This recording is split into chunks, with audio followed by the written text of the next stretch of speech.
The highly anticipated 10-part documentary series The Last Dance debuts on Sunday, capturing the Bulls' sixth and final championship in the Michael Jordan run. And the great Michael Jordan was with Robin Roberts this morning on Good Morning America. Here was that conversation.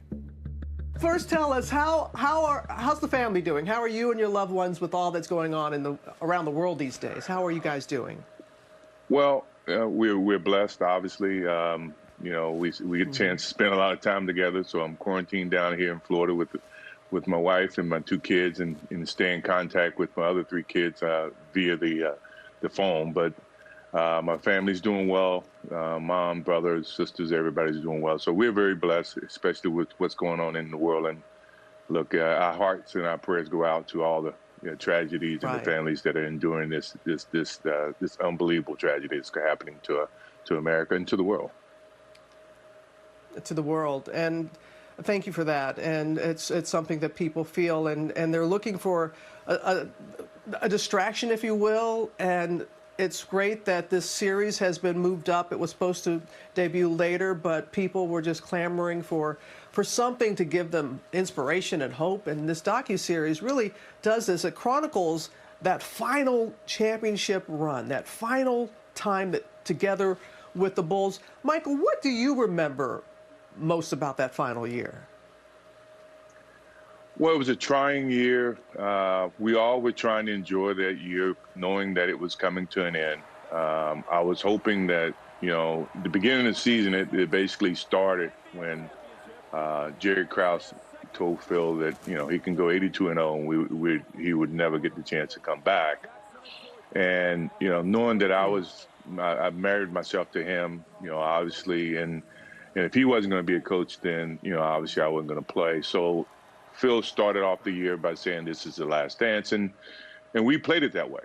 So mentally it just it tugged at you throughout the course of the year, but that this had to come to an end. But it also centered our focus to making sure we end it right. So, I mean, as sad as it sounded at the beginning of the year, we tried to rejoice and enjoy the year and finish it off the right way. And it was quite a year, and the docuseries really profiles that, and also goes back and sees, we see a young Michael Jordan.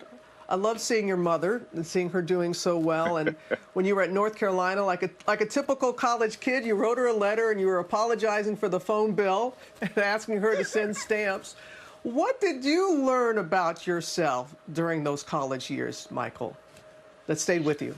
Well, I think that, it's a little different today. I mean, quite frankly, I had a phone bill that was probably $60 or a little less, and I only had $20 in my account. So, I mean, and the thing that, people are going to learn, and, my kids laugh about it when they see it, but we used postage stamps back in those days, where, I had to ask my mom to send me postage stamps. So, I mean, looking at the video, you're going to see a lot of things that people tend to forgot that life was this way. I mean, we didn't have Instagram, we didn't have Twitter. So, I mean, you had to live life as it came, and each day you preciously protected it, and you learn the education aspect, spending time with friends and family.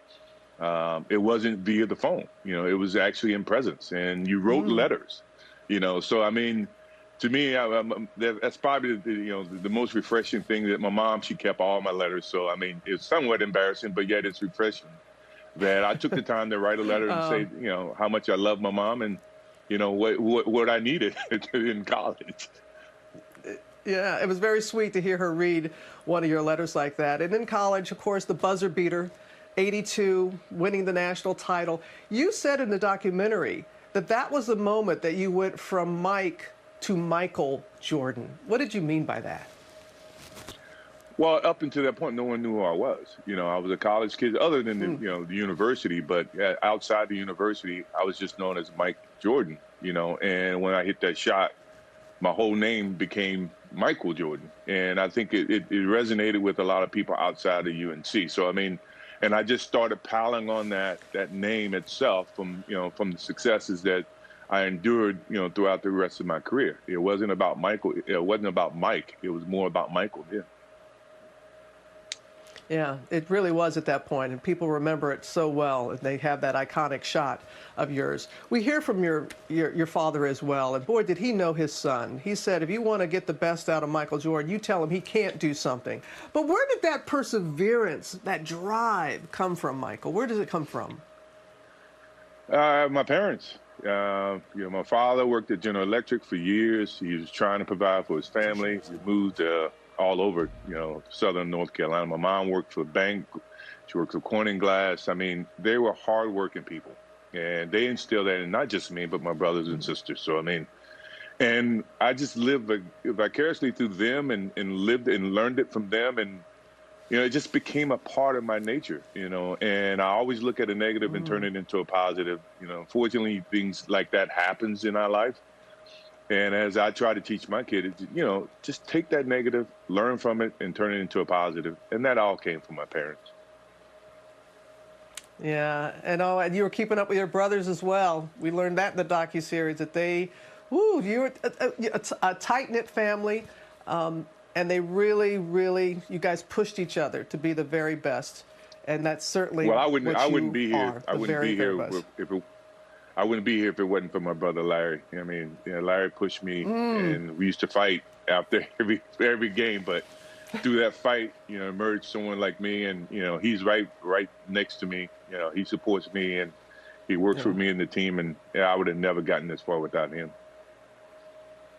Well, thank you. And thank you, Michael. I know you don't do this very often. It really means a lot to get up and to speak with us. And we really do appreciate it. And the series is just primo. I know that you're very proud of it. You take care, Michael. Well, it's always a pleasure to talk to you, Robin. Thanks for having me. Thank you for watching ESPN on YouTube. For live streaming sports and premium content, subscribe to ESPN+.